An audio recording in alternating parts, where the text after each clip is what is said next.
Hello and welcome to the Night Watch Show. Please click subscribe and also the bell and all for notifications to be activated so that you'll be updated on all new episodes, special content, including breaking news and, of course, controversy. Let's get started. I want to talk to you today a little bit about a lot of the changes in the world that have occurred parallel to the global pandemic involving privacy and surveillance and where it seems things are heading at this point in time. So over the course of the pandemic, of course, people were very isolated globally and very restricted in their freedom of movement. And throughout that time period, really a lot has changed. One of the recent changes we've seen in smartphones is the implementation of contact tracing. Contact tracing essentially allows your phone to be traced or tracked, including tracking and tracing and connecting your locations with the locations of others who you come in contact with in some close manner, relatively close manner, so that essentially the health departments around the world can monitor the movement of people that may be at high risk or at various states of risk of the essentially having contracted the pandemic. That is the stated purpose of it, which I believe the purpose to be true. However, the problem is it opens itself up to possible misuse and even abuse of authorities beyond the scope of the pandemic, and I really doubt contact tracing will be going away anytime soon. Most likely, if anything, it will be expanding. So with the most recent iPhone updates, for example, 13.5 and beyond, at this point, contact tracing is embedded. The API is there. All it takes is an app to tap into that, and once that's tapped into, your location and those you've come in contact with is all tracked or traced, which really the definitions of both words are essentially the same. That's one thing that's happened, and that's really just a vast treasure trove of intelligence information for intelligence and for law enforcement and for governments and even for troll farmers and hackers around the world to tap into. Not only where are you, but who do you know and who do they know and where has everybody been and who are they connected with and who that they're connected with has certain thoughts or shares certain things on social media that may be controversial, such as political positions that may be controversial, unpopular, or even critical of their own governments, and therefore being associated with certain people of certain views. And I'm not talking about extreme views, I'm talking about simply political views, could simply be categorized into certain groups of people that are pro or against certain governments or political parties. It's just really too much information to be out there.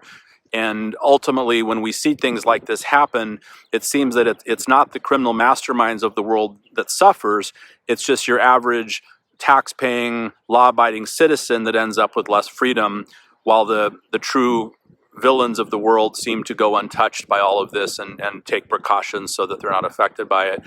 Also, we've seen in America with FISA legislation, really web browsing history, search browsing history is not protected in any way. So when you're searching for things online, whatever you're searching for, it's not just that law enforcement has access to that, federal law enforcement, it's also that it's all archived and it's there probably forever. So whatever you've ever searched for is all out there somewhere and can be used for various reasons. And the problem is it's all subject to being misconstrued. If you run an innocent search, let's say that you're interested in the situation of protests going on in a certain part of the country, and you simply run a Google search or a Yahoo search or any type of search on your favorite search engine in terms of protests in that area, and maybe you're interested to find out what abuses of power may have taken place with authorities in that area, that search information may essentially put you into a group of people that are categorized as being interested in protests in a certain area,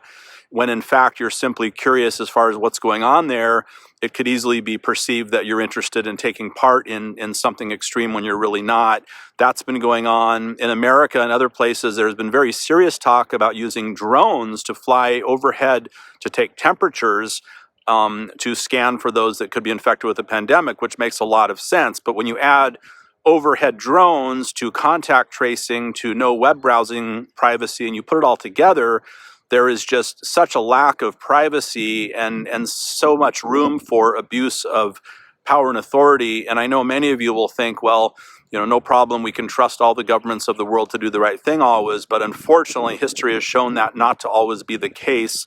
In fact, there are many abuses of power and so many things that have happened that are not okay historically, and it's very hard if you base your perspective on history. There's quite a bit of reason to be concerned with total loss of privacy. So when you have your smartphone being one of the most effective law enforcement and intelligence surveillance tools ever invented in the history of humanity, you have that combined with new technologies such as contact tracing. You remove web browsing privacy, which would include smartphones as well as laptops and tablets.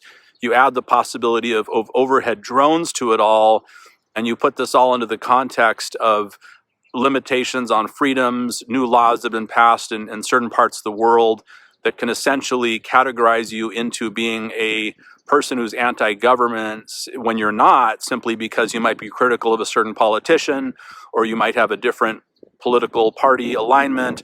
Somehow you're against the government, and that can even be criminalized in terms of seeing your views as being, depending on what country you're in some countries, if you're critical of your government, it can actually be considered a crime. So with all of these technologies coupled together, I feel that there is quite a loss of privacy, which we all have to be very concerned about. And it really jeopardizes freedom of speech. Freedom of speech is not just talking. Freedom of speech, I would say, also comes down to social media, being able to share your thoughts openly. And we're not talking about anything dangerous or harmful. We're just talking about sharing your political perspectives, your views, your insights, your opinions on elected officials, for example, on various causes. And really we're talking about your average law-abiding working citizen who is simply sharing opinions and views on social media, which would fall under the protections of freedom of speech. But a lot of that has really been eroded. And I think we're at the point now where you really have to watch what you say, because what you say could be misconstrued. It could open you up to all types of possible consequences that are unforeseen.